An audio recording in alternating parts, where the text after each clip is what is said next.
All India Radio Imphal medium wave meter zathum somli point khat kilohertz zagyat som gyalini le FM megahertz sale thum point ga pan hong ki pong khya paite program hi tunin Thuthak Lakkhawm Simna Ngaihkhiakna ten Phatna la kilom tak tak na hontel khom teu ngai na inei dingu tun Lateel masapena Damhoihching asak hon Kipahpih na Lohchinna chila dea hontel tu dinthar tu aizola ph laldong lian into koma board tuam toma ki pata polsom leni results wa ka Lohchinna nga te Kipahpih na le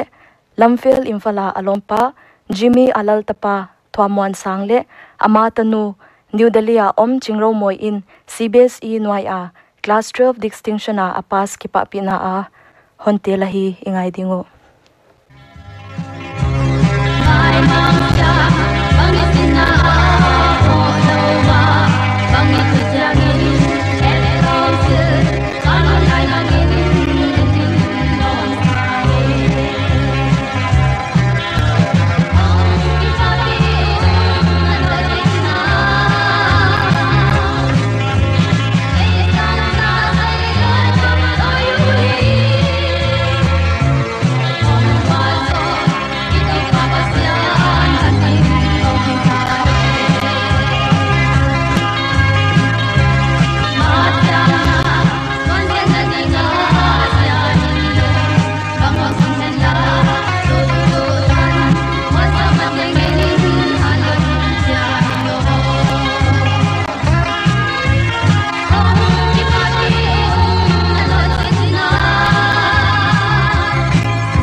COVID-19 dona frontline worker te na sep panpi in la pa toy dan siamin thuzau the jak tu in pangken thubel chian dol le thudik na theina ding in Ministry of Health and Family Welfare website a panla zel in la COVID-19 the jak tu in kwa ma ngo ken COVID-19 veidam kikte ten bol mai loin thu hoi le maban lamet na to han thon zo in heinat na ve khale quarantine om khate min hi na veng minte pholak ding ahike thuswa tu Ministry of Health and Family Welfare Government of India. All India Radio Imphal Thuthak Lakkhawm simtu Lamhoihching Mangte Manipura mi bangza hiam khwalzin na neilo COVID-19 na veya the swa thak ahi zakun natna kilo son khak ding ki vena in zanapan Manipur pumpi nisom le lisung complete lockdown le curfew kipan tunitan in Manipura COVID-19 na ve mi sang ni le zale som le ngalaka sang le zali le som gukte et koldam hitawa et kola omlel mi zaguk le som ngale nga pha in recovery rate zalaka som guk le kwa point gyat thum ahi India Prime Minister Narendra Modi in Zanin Manipura Water Supply Project video conference tung tonin swangphu honna ne hei huna Prime Minister in athuge na hei project in atupi pen hongtung ding kum somni lani sung Manipur mi piten in chia don ding tuisyang pyak ding chi ahi dan gen India malswa Bela state te tourism le bamboo industry munpi tak hi theya hi dan Prime Minister Narendra Modi ingen Article Zale Som Sagi Leli Clause 1 Constitution of India Dungzuin Dr. Najma Heptullah, Governor of Manipur in Manipur Legislative Assembly Somle Khatti Kyanga Session Somle Khatna Nading August ni Som Sang ni le Som ni a Assembly Hall Imphal Kimu Piding in Sapna Bol Nagaland Kopi Kohima a Jingchiang a Pan tu kha ni Som Thumle Khattan COVID-19 na kilo son lo na ding de na in lockdown non ding hi Kohima Municipal Biala Kohima Sadar Jurisdiction Huamsunga Lockdown ko inonding to kisay District Task Force Kohima Ten Zana Emergency Meeting ane na hunwa Thupuk na ala ko ahi Kohima ani khatwa COVID-19 case mu swathak tamni pen zanin case thak som kwa mukhya u Amau to gomin Nagle na COVID-19 na ve mi sangle zale somsagi lali pha in damswa zalile somgya leguk pha hi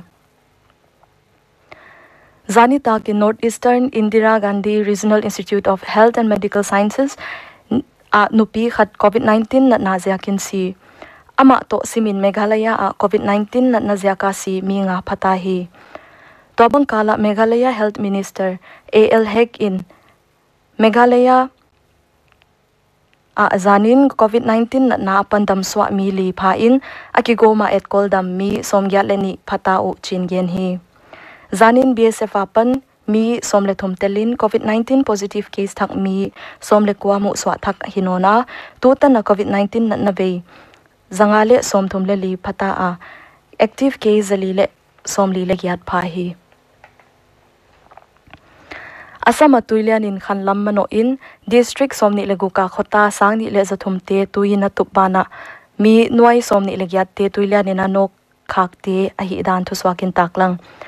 Hai tuilan in lamlian leilak kalvart le leidat lo namun deute nak takin susiahi Chief Minister Sarbananda Sonowal in zanin rangya le darang phang na bane in thil pyak huna ne guk anatum omle action khau takla khiding hi dan taklang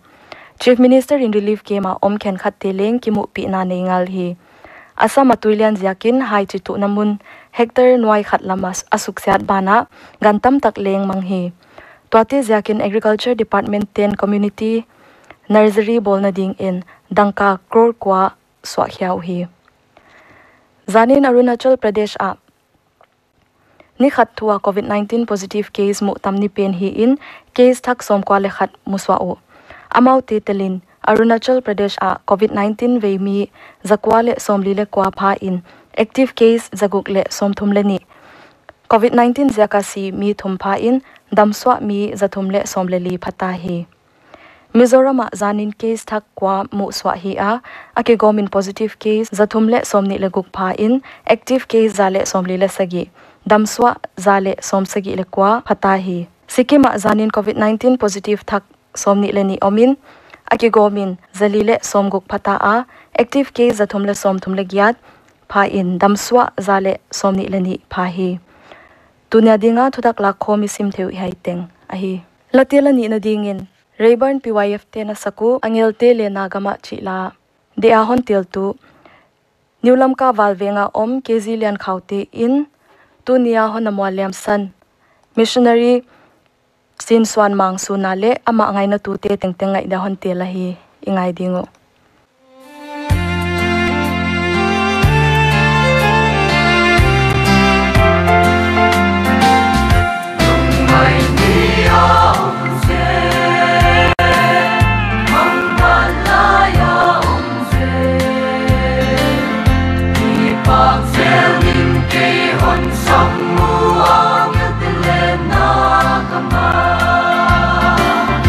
A-ngelte Lenna Gam Ah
A-ngelte Lenna Gam Ah, A-ngelte Lenna Gam Ah, Mangla Gam Ah, Munduang takai kotadi, A-ngelte Lenna Gam Ah.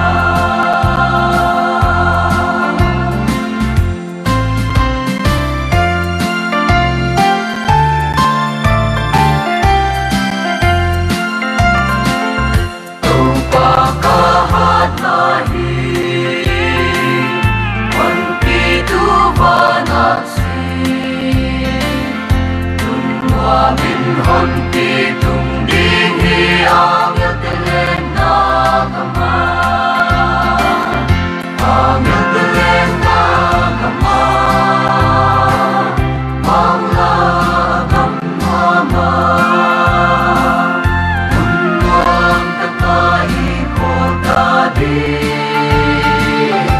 A-ngelte Lenna Gam Ah, Mangla agam luama, kain tupi aong, lalu kutupi kay dirong, A-ngelte Lenna Gam Ah,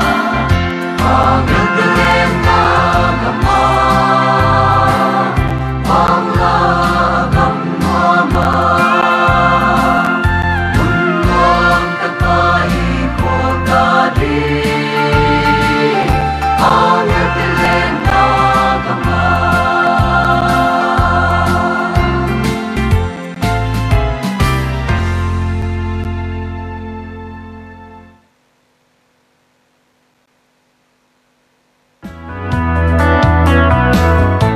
Malaria, dengue le Japanese encephalitis na natiapan ira kun kibeng Bethany.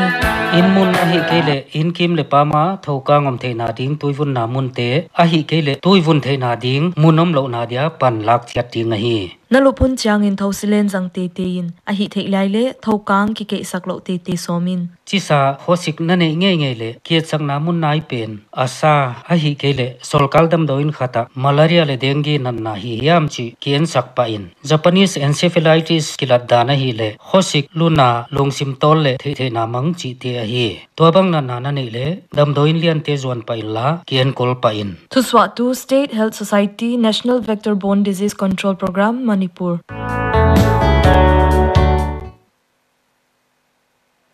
Lateel bana Bethany male voice tena sak Jesu Toh Tawnin chila dehon til tu langola pan vungi ton sing nu mwani le nu mamnu niulam ka pan sangi hauzel hyang tamlam ka mission venga pan Rosie hauzel le rani ten de ma ma hon telo ahi ingai dingo.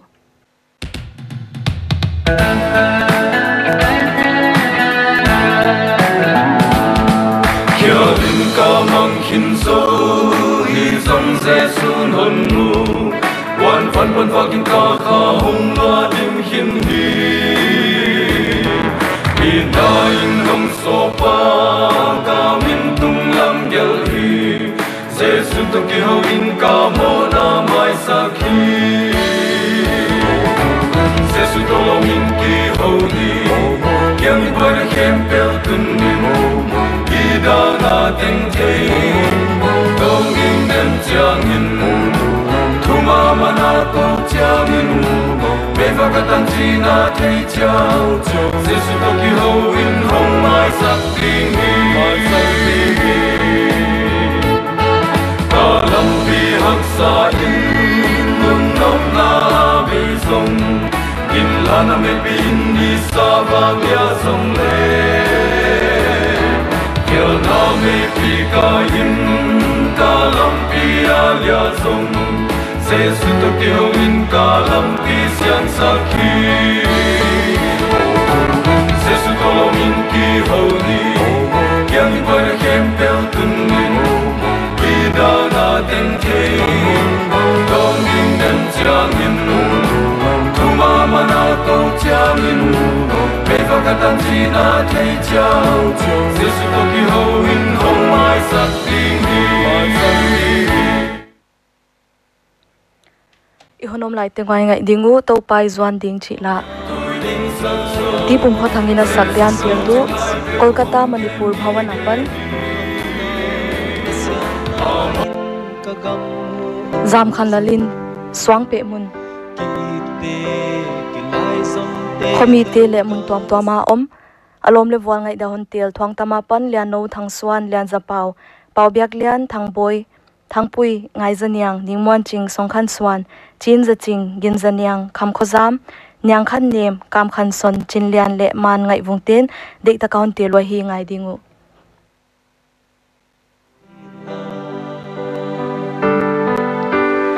hamna lesiana in kagam zu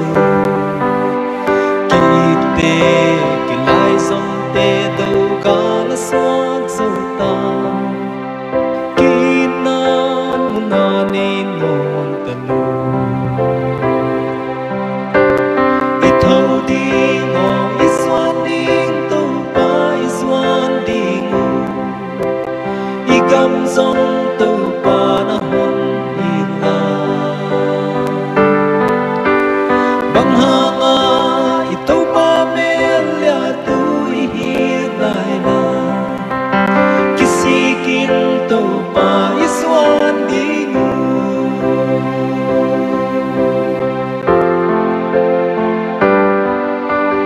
khel vangin no sen mom no sangga tam ne ai thua ya nau pang te nangonin zonga thua apoi in amul kim hwai tu lai nun ta na All India Radio Imphal Jingchangin Thuthak Lakkhawm Simna en thangbiak mwana pan Phatna la ngai na ine dingu tuni tak lam dak li le minute som li gin to ki toni ni hunu abeita munchi apaite program ngai teng teng om noam le mangpha